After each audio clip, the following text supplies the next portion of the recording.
queria agradecer muito a presença de todos vocês.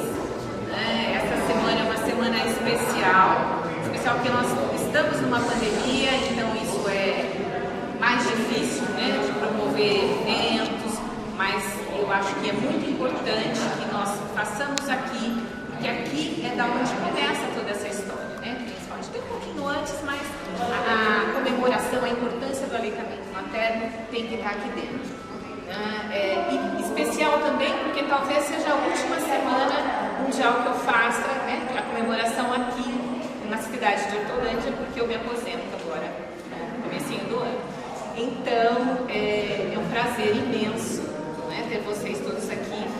E para a gente começar, eu queria que vocês se atentassem ao vídeo que eu gostaria muito de homenagear quem sempre foi apoiador desse evento, que foi o Perugini e o Zanatti, que não está mais entre nós, né? Mas que em todo momento eles sempre estavam, né, à frente da gestão, estavam apoiando essa importância, né, do aleitamento materno.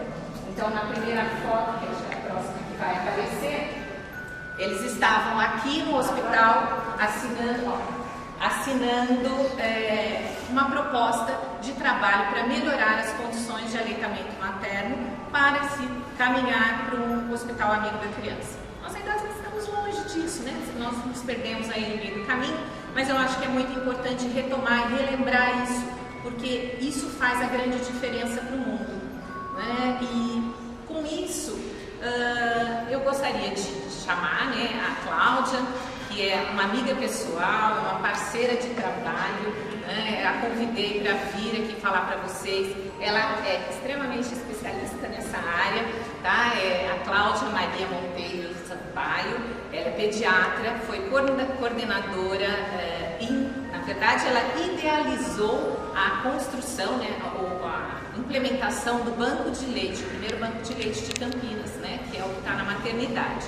Então isso foi há 24 anos, né? Foi antes, né, Cláudia? Na verdade, isso. Então, na verdade, desde a residência dela, ela já tinha a ideia de implantar esse banco, né? E foi, e conseguiu, e foi coordenadora dele por 24 anos, com um trabalho excelente, que eu conheci de perto, né? E continuo trabalhando em parceria. Então, eu gostaria que vocês ouvissem, né? A ouvissem com muito carinho, porque ela só vem para trazer muitas coisas boas que vão agregar ao trabalho de todos. Do secretário Denis, do diretor do hospital, Alexandre, Marlene, né, diretor de enfermagem, Gustavo, e todo mundo que está aqui, né, porque cada um de vocês são tão importantes quanto todos eles. Né? Então, um bom dia de trabalho para a gente. Tá bom? Bom dia. Vou guardar aqui um pouquinho. Eu gostaria, em primeiro lugar, de agradecer, né, o convite de estar aqui nessa Semana Mundial de Aleitamento Materno, a direção do hospital, né, a presença do senhor secretário aqui, né, e todos vocês que puderam ser, de alguma forma, né, a fazer essa liberação, que eu sei que não é fácil, numa segunda-feira aqui, né, no hospital, mas vocês estarem presentes aqui. E a Cissa, que, como ela falou, nós somos já de muitos anos, não precisa dizer quanto tempo, né? Mas nós já somos aí conhecidas de muito tempo nesse longo caminho do aleitamento, né? Nesse trabalho de formiguinha, de sempre estar estimulando o aleitamento materno. Tá? Então, assim, eu vou colocar aqui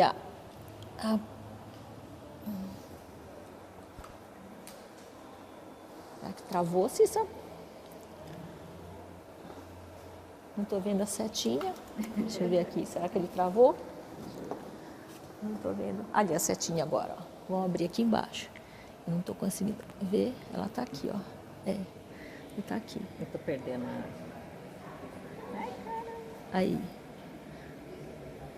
Isso. Aí vamos só botar, ó. Tela toda. Não. Tela toda aqui, tá? Já.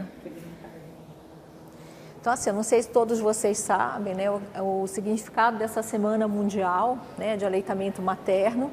Como o próprio nome já diz, esse evento é comemorada em todo o mundo, né? E foi o início de tudo isso foi em 1992, tá? Quando a UABA, que é uma aliança, né, que trabalha para a amamentação mundialmente, decidiu lançar um tema a cada ano, né? Nessa semana de 1º a 7 de agosto. Por quê? Para que fosse colocado em evidência o tema amamentação, aleitamento materno, e que esse tema fosse mundialmente divulgado na mídia e que profissionais, né, em diferentes locais de trabalho pudessem colocar em prática ações que façam a diferença no aleitamento materno, tá? Então, tudo isso começou aí em 1992, tá? Só voltando um pouquinho, a gente vai chegar aí, mas o tema desse ano é proteger a amamentação, uma responsabilidade de todos. Vocês vão ver que tem alguns temas semelhantes aí ao longo dos anos, né? Então, 1992 foi exatamente, como a Ana Cecília comentou agora, sobre a iniciativa Hospital Amigo da Criança. Então, desde 92, quando a primeira semana, né, o primeiro tema foi esse. São essas medidas todas de estímulo, de proteção, que vêm desde o pré-natal, durante o período no hospital e pós a alta, tá?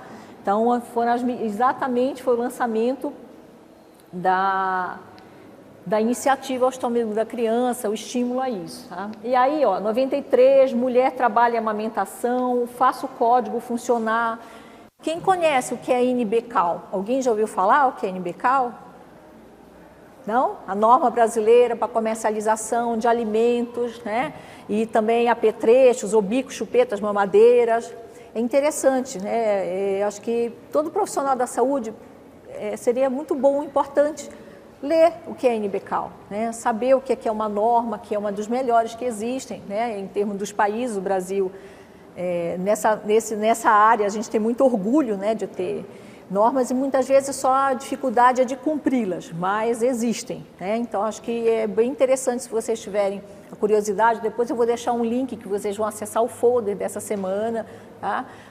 No site do IBFAM, mas ir lá e dar uma olhadinha na NBCAL. Acho que é bem interessante os profissionais conhecerem isso, tá? E aí tem mais, amamentar, fortalecer a mulher, amamentação, responsabilidade de todos. Muito semelhante, muito parecido, né? Você vê aqui, 96, com esse tema dessa semana. A diferença que está como proteger a amamentação, tá? Então, não só amamentar, mas como a gente proteger essa amamentação, né? Esse direito dessa criança de ser amamentado, dessa família de ter orientação. Amamentar é um ato ecológico, é o melhor investimento, amamentar é educar para a vida, amamentar é um direito humano, tá? Inclusive previsto em Constituição, né? Tá? Amamentação na era da informação, amamentar mães e bebês saudáveis, amamentar em um mundo globalizado pela paz e justiça, amamentação exclusiva, segurança e sorriso, já 2004, tá? 2005, amamentação e alimentação complementar, alimentos da família saudáveis e seguros. 2006, vem o Código Internacional, tá? Esse ano ele completa 40 anos do Código Internacional. Então, aqui foi a comemoração também do Código Internacional protegendo a amamentação. 2007, amamentação na primeira hora, proteção sem demora, então foi toda essa estimulação que é um dos passos, né, do Hospital Amigo da Criança, que o bebê seja colocado no contato pele a pele, que essa amamentação ocorra nessa primeira hora, tá? Então foi um tema para estar estimulando a questão até porque tem trabalhos que mostram, né, que quando isso é feito, isso é realizado, você tem um resultado muito melhor, uma porcentagem de aleitamento materno muito melhor, né, quando é feito esse estímulo aí nessa primeira hora, tá? 2008, né, se o assunto é amamentar, apoio a mulher em primeiro lugar, amamentação nas situações de emergência, salva-vidas. Alguns temas, eu confesso, que deixaram a gente numa saia meio justa para trabalhar, né? Não foram tão confortáveis. Esse ano é um tema muito confortável para a gente trabalhar, muito bom, né? Mas a gente tinha que se virar aí e fazer as ações em relação a todos os temas, né? Tá? 2010, aí, amamentação, 10 passos fundamentais para um bom começo. A amamentação, fale comigo em 3D. Esse ano eu lembro que foi né? Eu dei um curto aí para a gente conseguir pensar em como trabalhar isso, tá? Mas agora tudo na era da informática, né? Entendendo o passado, planejando o futuro, o apoio às mães que amamentam, o próximo contínuo oportuno, a amamentação e os objetivos do desenvolvimento do milênio, tá? Que tem tudo a ver com o que a gente está de responsabilidade de todos, né? Essa questão aí. 2015, amamentação e trabalho, né? Então, para dar certo, o compromisso é de todos, aí focando muito na questão da mulher trabalhadora, do que fazer para proteger, a licença maternidade, tá? Não só 4 meses, mas sim os 6 meses, não 120 dias, 180, né? Os períodos para quando retornar poder amamentar. Então, uma série de fatores de estimulação aí. Amamentação presente, saudável, futuro sustentável. 2017, proteger a amamentação, construindo alianças sem conflitos de interesses. Tem tudo a ver também com a NBCAL, com a normatização. Pensar no que você vai estar montando uma apresentação. E aí eu pensei, eu falei, é uma responsabilidade de todos? Sem dúvida nenhuma, nós vamos ver aí em vários pontos. Mas eu acho que é uma responsabilidade que cabe muito a quem trabalha na área da saúde, né? Não tendo que, enquanto profissional da saúde, a gente precisa ter as habilidades necessárias para apoiar, proteger e estimular a amamentação. Então, eu decidi fazer a apresentação para vocês focando nisso, né? O que a gente pode fazer enquanto profissional da saúde em diferentes áreas, seja alguma coisa que tenha de material, um vídeo, alguma coisa que possa passar, estimular, e pensando na gestação, que você pode abordar em vários momentos dessa gestação, né? Você pode começar, por exemplo, o primeiro trimestre. Eu montei uma vez uma sequência para as unidades básicas de Campinas, né? Um primeiro trimestre falando para essa mulher, para essa família, quais são as alterações que vão acontecer na mama, o que está acontecendo fisiologicamente, preparando para a amamentação, o que vai ocorrer, o que a gente espera ao longo da gestação, né? Todas as mudanças de pigmentação da pele, areola, mamilo, o que vai acontecer? Ela vai perceber a mama começar a aumentar o volume, vai se sentir mais sensível. Então, acho que preparar um pouco essa questão das mudanças, né? O que esperar, o que não fazer também, né? Que a gente sabe que na gestação surge de tudo. Então, ideias para fazer um monte de coisa, né? Esfregar a buchinha. Então, essas coisas que a gente não é isso aí, né? Então, eu falo, qual é o mamífero? Vocês conhecem algum que toma sol, que esfrega a buchinha? Algum mamífero conhece que faz isso na natureza? Não. Então, assim, fisiologicamente, tudo que tem que acontecer vai estar acontecendo, né? O que a gente precisa é estar acompanhando e ver o que ela precisa de ajuda, né? De apoio, e sempre ter bem informação, uma informação segura, né? Para essa família, tá? O outro trimestre que a gente pode fazer, um segundo trimestre, falar da importância do aleitamento materno para a mãe, para o bebê, para a família. Teve um ano que nós trabalhamos muito isso, né, no tema da amamentação, dessa responsabilidade. Para a comunidade e para a nação. Poxa, mas desde lá vem para a mãe, para o bebê, né, família, tem vários aspectos que a gente pode pensar em relação a isso, né? A gente já sabe muito, se fala muito da proteção para as doenças do bebê, não só para o momento em que ele está sendo amamentado, né? Mas mais do que nunca, uns 15 dias atrás eu assisti uma live, né, que teve o nosso ídolo aí de aleitamento, que é coordenador da rede mundial de banco de leite, que é o Dr. João Aprígio, né, que é do Fernandes Figueira, onde eu fiz o meu estágio antes de implantar o banco. E eles fizeram uma live com a doutora Keiko Teruya, né? E eles fizeram uma live falando exatamente da epigenética, de todas essas modificações que estão sendo descobertas do leite materno agora. Então, assim, o leite materno ele é capaz de proteger o bebê para as doenças que a mãe teve, né? Como agora tão atual o Covid, né? Eu tive pacientes que com 7 dias o pai e a mãe estavam com Covid. E ela continuou amamentando, tá? Com os cuidados todos, e o bebê evoluiu super bem, tá? Eu vejo no consultório, meus pequenininhos, que os pais tiveram Covid, manteve a amamentação. Eu não tive nenhum bebê grave, ninguém foi internado, nada. A maioria, para falar a verdade, sintoma nenhum. Os pais ficaram ruins mesmo, tá? Mas os bebês, beleza, tudo bem, tá? Então, é mais uma coisa do momento, né, que a gente está vivendo. Mas não só é isso que tem trazido mais atualizações no aleitamento, mostrando que o leite materno ele é capaz, né, de ativar algumas chavezinhas que a gente tem, né, e aí vem a questão da epigenética, tudo, que são os fatores bons de proteção para o resto da vida. E proteger, desativar coisas que não vão ser boas, que vão desencadear doenças, que vão desencadear algumas patologias. Então, são os estudos mais recentes que estão caminhando para esse lado. Então, ainda tem muito a descobrir. Tá? E depois vai melhorar, é assim mesmo, é assim mesmo. Não, não é assim mesmo. Né? E isso não é o que a gente espera. A gente precisa trabalhar isso, e isso faz toda a diferença para que essa mulher tome a decisão. Alguns trabalhos mostram que a decisão de amamentar ela é tomada no pré-natal. Então, o pré-natal é fundamental, né? Investir nas orientações, dar segurança para essa mulher, para essa família, tá? Para que a gente possa ter essa decisão tomada e ela chegue fortalecida, né, na hora do parto, iniciar a amamentação com segurança. Tá? Então, a gente pode abordar no último trimestre isso. Né? E aí, você vai ter em todos os trimestres da gestação a abordagem do aleitamento materno com focos diferentes, né?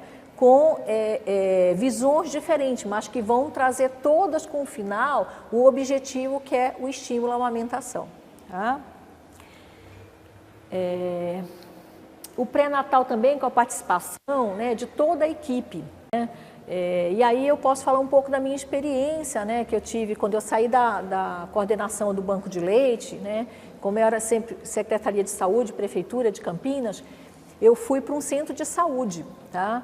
E o centro de saúde, por sinal, que é relativamente próximo daqui, né, que é o Rosália, CS Rosália.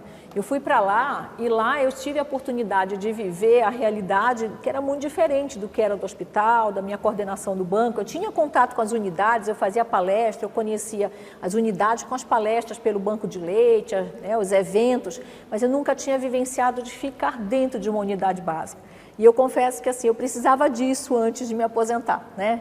Eu precisava passar, acho que, por essa experiência. Foi muito gratificante, né, poder vivenciar a rotina de uma unidade básica e tentar ver o que a gente poderia fazer a enfermagem, e aí técnicos de enfermagem, auxiliar de enfermagem, enfermeiros, isso assim, sem dúvida, aproximar muito. Então, eu sempre que eu podia, que eu ia ter algum atendimento ou que chegava alguém de aleitamento, eu procurava trazer alguém, pelo menos uma pessoa, né? A gente não estava ainda na pandemia, mas era uma pessoa para dentro do consultório para poder fazer toda essa parte de manejo com alguém assistindo essa parte do manejo, né? Porque eu sempre falei para eles, o que eu desejo é que vocês possam sempre acolher uma mulher que chegue aqui com o seu bebê, uma família que chegue no centro de saúde, com dificuldades na amamentação e que sempre vá ter alguém, né, que possa fazer esse acolhimento e possa orientar, que não fique focado numa única pessoa. Né? Ah, olha, a doutora hoje não está aqui, não tem, volta amanhã. Às vezes o amanhã é muito tarde. É o suficiente para ela desistir, para abandonar, para a gente ter um desmame precoce. Então, a minha preocupação sempre foi essa, de conseguir trabalhar com a equipe toda. Né? Tá? E aí, esses atendimentos com psicólogo, lá a gente não tinha psicólogo, então assim, vai ter toda essa estrutura em todo lugar? Não, não tem, absolutamente, eu sei que não tem, né? Tá? TO, nós tínhamos lá residentes de saúde mental, então foi assim que nós começamos um trabalho, eu comecei a fazer até grupo de desenvolvimento infantil com os residentes, né? E depois que nós conseguimos que veio uma TO. Então, acho que assim, a gente tem que querer, né? É fácil? Não é fácil. É mais fácil sentar num cantinho e falar, nossa, eu não tenho isso, eu não tenho aquilo, isso aqui não dá para eu fazer. É mais fácil, às vezes, é mais cômodo. Então, a gente tem que lutar contra isso e falar, não, é possível fazer. O que eu posso fazer com o que eu tenho? Eu brinco que agora eu vivo assim, o que é possível hoje? O que é possível hoje? Hoje é possível trabalhar desse jeito? E a gente vai dando passos, às vezes pequenos, e quando vê, já avança, já vai estar lá na frente. Tá? Então, trabalhar com a participação e o que é importante também, que eu queria colocar aqui do pré-natal, a presença fundamental dos agentes comunitários de saúde. Tá? Eles são peças, lá na unidade, eu brincava que o pessoal falava que eu dava trabalho para todo mundo, né? Que eu distribuía para todo mundo. Por quê? Porque o agente comunitário é quem está ali na comunidade, que tem contato e ele identifica aquela gestante, né? Se ela falta, ele faz a busca ativa, se ela não foi no centro de saúde, se ela teve algum problema, eles estão acompanhando. Sabe quando que vai ocorrer esse parto? Olha, o bebê nasceu, então vamos programar como vai ser essa primeira avaliação desse bebê a hora que chegou no hospital. Esse bebê não retornou, porque está internado ainda. Então, isso assim, é muito rico o que a gente pode trabalhar com os agentes comunitários. Tá? E isso eu procurava trabalhar bastante e estimular muito essas ações deles no território, que ajudam toda a equipe. Tá? Do hospital recepção, tá? De todo o hospital, ia para a capacitação, ia para ter essa visão, entender um pouco qual era o nosso trabalho, como que a gente fazia o estímulo ao aleitamento, entender um pouco a amamentação. E nas unidades básicas também isso, tá? Eu acho que é importante, no hospital, a gente ter essa visão, todo mundo precisa, tá? E lá até o pessoal, porteiro, recepção, ia para o treinamento. Na unidade básica, a mesma coisa, tá? São peças fundamentais, às vezes a forma de abordar, a forma de recepcionar, de acolher alguém faz toda a diferença, né? Numa resposta positiva ou não, tá? Então isso é fundamental.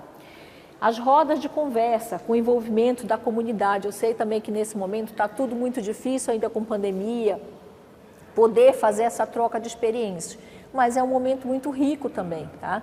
Eu fazia isso muito no hospital, quando eu comecei o trabalho do aleitamento lá em 1993, eu trabalhava muito com a reunião no alojamento conjunto. Tá? Eu fazia a parte toda de orientação, de pediatria e o foco no aleitamento materno. Tá? E dessa forma a gente fazia essa reunião, depois a gente passava a visita em todos o binômio mãe e filho, avaliava todo mundo, então ninguém saía de lá sem avaliação.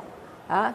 Eu treinava os residentes, a enfermagem foi toda treinada para fazer isso, então assim, a gente conseguia detectar um problema precoce e intervir sem ter que suspender uma alta, sem esse bebê depois ter que reinternar. Tá? E também não esquecer de abordar os mitos e tabus, né? Que são tão frequentes na amamentação. Tá? Se arrotar no peito, o leite seca. Se espirrar no chão, o leite seca. Né? Tem um monte de coisa que vocês devem, né, ouvir bastante aí. Então, acho que isso faz parte. A gente não precisa bater de frente, né? Isso a gente aprende muito no aconselhamento, na amamentação, que eu acho que é uma coisa bem importante também, porque o aconselhamento, eu acho que na amamentação não é só para a amamentação, é para a nossa vida, né? É saber ouvir o outro. Às vezes a gente tem uma tendência como profissional de falar, não é assim, tá errado, olha assim, sai daqui, tira a mão. Então assim, poxa, a mãe ia falar, não sei nada, então não estou sabendo fazer nada com meu filho, não sei cuidar do meu filho. Então a gente precisa ter um pouco de cuidado nessas abordagens. Mas tem esses mitos e tabus, né? Eu lembro quando eu comecei esse trabalho no alojamento, que a gente colocava os bebês sentados, né, na posição montada a cavaleiro. E tinha todo um convencimento dessa mãe, explicar, porque é a coluna, né? E como que vai ficar a coluna desse bebê? Então, assim, convencia, colocava o bebê mamando, aí entrava alguém vamos falar, da higiene, entrava no quarto e falava, ai, coitadinho, sentado. O que acontecia? A mãe, na hora, tirava o bebê. Então, nós estamos trabalhando com o pessoal. Quando tinha alguém que entrava no quarto, que não estava lá, mas tinha alguém da higiene por perto, eu falava, olha, vem cá, vem ver. Olha só como os bebês estão mamando agora sentado, você já viu isso? Então, elas foram começando a se acostumar, a entender que aquilo era uma forma de ajudar a mãe, que a gente não estava fazendo nada que fosse ruim para a mãe e para o bebê, principalmente para o bebê, né? Por causa da coluna. Ou a hora da visita. Quantas vezes eu ficava muito na hora da visita no alojamento conjunto? A maioria fugia de lá, mas eu ficava lá, né? Porque é uma hora que tem mais buchicho, acontece. Eu sempre ficava pelo alojamento conjunto, que eu era responsável pelo alojamento conjunto, né? E aí ficava no alojamento conjunto, aí a hora que chegava o pessoal da visita, que tinha alguém mamando, aí vinha o pessoal da enfermagem, doutora, vai em tal quarto lá, porque olha, a avó chegou, falou para a mãe que é um absurdo pôr o bebê sentado para mamar. Onde já se viu isso? Essa criança vai cair. Não pode fazer isso. Então eu ia lá, explicava para a família, conversava e mostrava as vantagens que tinha, tá? E que aquilo não ia ser o tempo inteiro. Então esse papel também cabe a nós, né? Eu acho que não é bater de frente, não é falar tá tudo errado, não é isso, porque isso é cultura, vem trazendo de gerações, mas é mostrar, né, que as coisas caminharam, tá? Mudaram um pouquinho aí, que a gente pode caminhar para frente e agir melhor, né? Mais orientação. Parto e puerpério. Eu acho que a questão do parto humanizado, que tanto se fala hoje em dia, é muito importante a gente tá trazendo essa temática, né? Porque assim, quando foi que o parto se tornou desumanizado? Mas a gente sabe que em muitos momentos, pela correria, pelo dia a dia, né, aquilo passa a ser um pouco automático. Eu sempre brincava muito isso quando eu fazia as salas de parto, que eu recepcionava bebê nos plantões, tudo, não na maternidade, né, mas em outros hospitais que eu trabalhei na região, eu sempre brincava isso. Eu falei, gente, não é mais um que está nascendo, para a gente pode ser um número a mais, né? Mas é um bebê que está vindo ao mundo, é uma família que está recebendo uma criança. A gente não pode cair nessa rotina, né, de achar que é mais um e tudo automático ali, tudo rápido, já tem que pegar logo o bebê, já tem que levar porque, né, tem outra coisa para fazer. 5 minutinhos, às vezes, uma palavra que a gente fale, né, uma ação que a gente faça ali naquele momento vai fazer toda a diferença, né? A gente tem que pensar.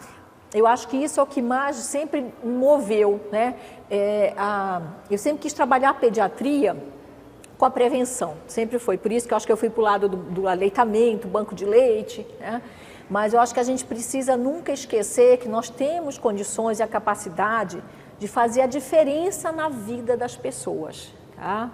E isso a gente não pode perder, tá? Isso eu acho que é uma coisa muito mágica na vida do profissional da saúde. O contato precoce, pele a pele, então poder fazer esse contato precoce, isso tem trabalhos que não só a questão da colonização, de salvar vidas, tá?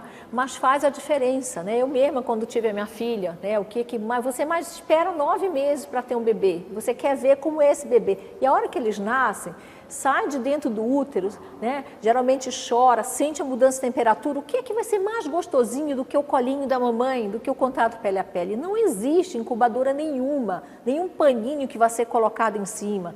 É o contato pele a pele. Eles acalmam. Eu lembro muito quando eu comecei a fazer os plantões nesses hospitais que eu trabalhei na região, que o pessoal meio que olhava desconfiado. Que médica que é essa? Que o neném nasce, põe em cima da mãe e quer pôr logo para mamar, né? E aí, quando eles começaram, os GOs começaram a perceber que essa mãe ficava tranquila, ela relaxava, tá? Ficava muito mais fácil, muitas vezes, para a conclusão do restante ali daquele parto. Ficou uma coisa de rotina, tá? Eles já sabiam que quando era no meu plantão a gente fazia contato pele a pele precoce, tá? Então isso é muito, muito importante, tá? Isso interfere também nos índices de aleitamento materno. Então o início da amamentação na primeira hora, a gente tem que estimular sim, né? Pode ser que seja na sala de recuperação, né, se foi um parto cesariana, tudo, mas a gente precisa ter um apoio, né? Não adianta deixar o bebê do lado da mãe se essa mãe não tem uma ajuda, um auxílio para tentar posicionar depois, se ela não conseguiu que esse bebê sugasse ou que tivesse esse contato logo ali de imediato. A gente sempre está falando aqui de mães e de bebês que estão bem, né? É diferente de um prematuro, nasceu com algum problema, a gente não vai, isso é indiscutível, o que tem que tomar de conduta, né? Mas quando está tudo bem ali, a gente deve sempre estimular. O alojamento conjunto, né, que é fundamental. Então, acho que nós estamos saindo da era, né, um pouco de bebês nascerem, né, eu lembro alguns anos atrás, e o legal era ver o filho pela televisão. Ficava dentro do quarto, o bebê ficava num alojamento, num berçário de criança normal. Então, assim, criança normal não tem que estar dentro do berçário. Nasceu, está sozinho ali, vamos pensar um pouquinho nesse bebê, como será que ele está se sentindo?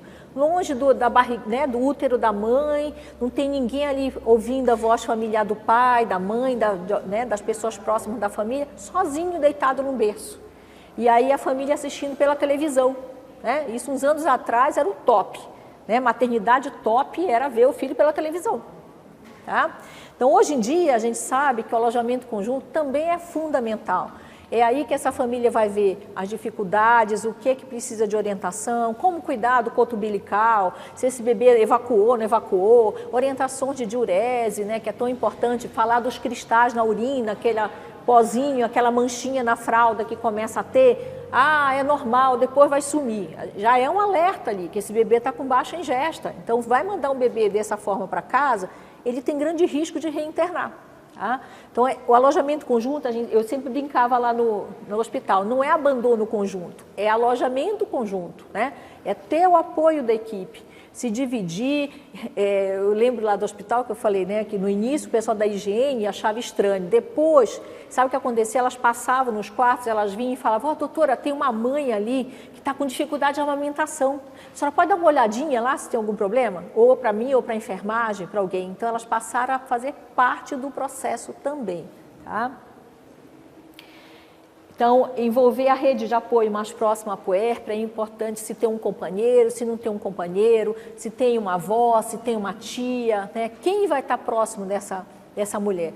Em casa, né? Porque às vezes é o que eu falei, não adianta você falar, olha, ela só aprendeu a pôr o bebê sentado para amamentar. Vai chegar em casa, se alguém que nunca viu aquilo, ela vai colocar o bebê sentado e falar, imagina, como que você vai pôr o bebê nessa posição? Então, assim, a gente precisa se preocupar com como vai ser depois a ida para casa, como vai ser esse, né, puerpério em casa com o bebê e como cuidar. Então, é importante envolver essa rede de apoio, tá?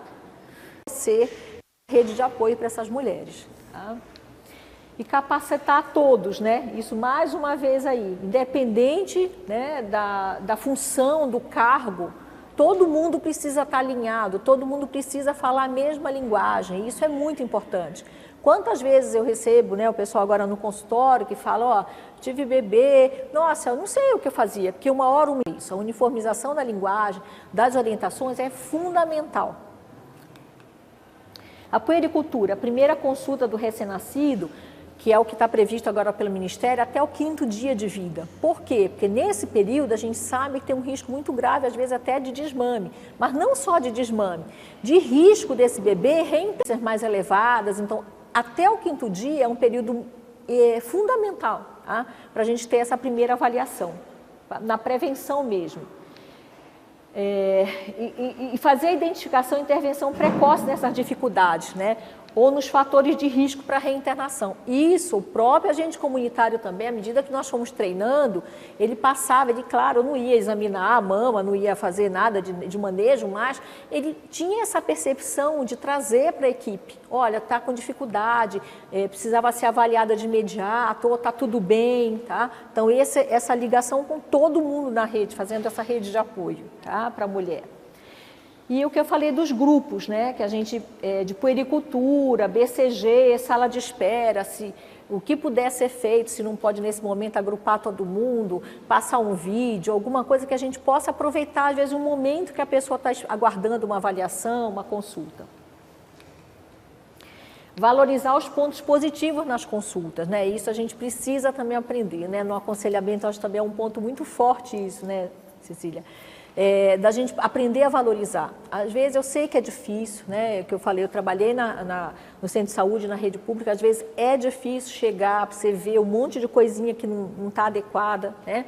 Mas a gente precisa sempre ter alguma coisa. O bebê está limpinho, a caderneta trouxe a caderneta de vacina, a vacina está em dia. Vamos parabenizar, vamos valorizar o que que ela está fazendo bem. E o que não está, a gente vai conversando e vai tentando ajustar, vai tentando ajudar, né? Porque a gente sabe que muitas vezes a situação é complicada, né? Economicamente, inclusive, tá?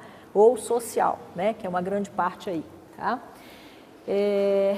E parabenizando em especial as mães que estão em amamentação, né? Eu tive por muitos anos, quando eu estava no banco de leite, no próprio hospital, nós tínhamos um ambulatório de aleitamento materno. E lá nós fazíamos, no alojamento conjunto, a gente selecionava de que forma? Mãe adolescente, primigesta idosa, né? Histórias anteriores que não tinham sido positivas para a amamentação, um bebê com alguma malformação, algum risco ali de desmame. O que a gente detectava, nós convidávamos essas mulheres a fazerem o acompanhamento no ambulatório de aleitamento. tá? E eu fazia com os residentes de pediatria. E era muito legal, né? Porque os residentes viam todos os outros dias bebês prematuros, bebês que ficaram internados, bebês que tinham uma evolução com muito mais frequências doentes, e o dia do aleitamento eles adoravam o ambulatório, porque eram os bebês fofos, saudáveis, uma grande parte sem problema nenhum. E o difícil era a gente depois liberar essas mães do ambulatório, porque elas não queriam ir embora do ambulatório, tá? Então foi um período também muito legal, uma forma de estimular. Então, assim, acho que é importante a gente, não basta saber a importância do aleitamento materno, né? O que eu falei, tem essa responsabilidade em cima do profissional da saúde, de quem trabalha num serviço de saúde, sim, né? O profissional precisa conhecer os problemas que podem interferir, o que pode atrapalhar essa amamentação, tá? E oferecer orientação segura para que essa família possa superar. Isso é fundamental. Eu vejo com assim, muita alegria a participação muito mais próxima do pai, ainda mais nesse momento de pandemia, né? Em que as famílias estão mais isoladas, às vezes não consegue ter, ou porque hoje em dia também só tem o pai, a mãe, a família mora longe. Então, a participação do pai, o apoio da gente estar também junto é fundamental, tá? Eles têm ajudado muito, eles chegam, agora eu vejo no consultório, eles que trocam a roupa, eles colocam, eles tiram o bebê. Antigamente o pai nem pegava no bebê, né? Tinha medo, porque era pequenininho, e ajudam. Tem pai que ajuda a fazer a massagem na mama, ajuda a fazer ordenha, tá? Então a gente tem todo um trabalho junto aí, porque faz a diferença esse apoio, né? E aí eu coloco um pouco assim, né? A responsabilidade, proteger a amamentação de todos, tá?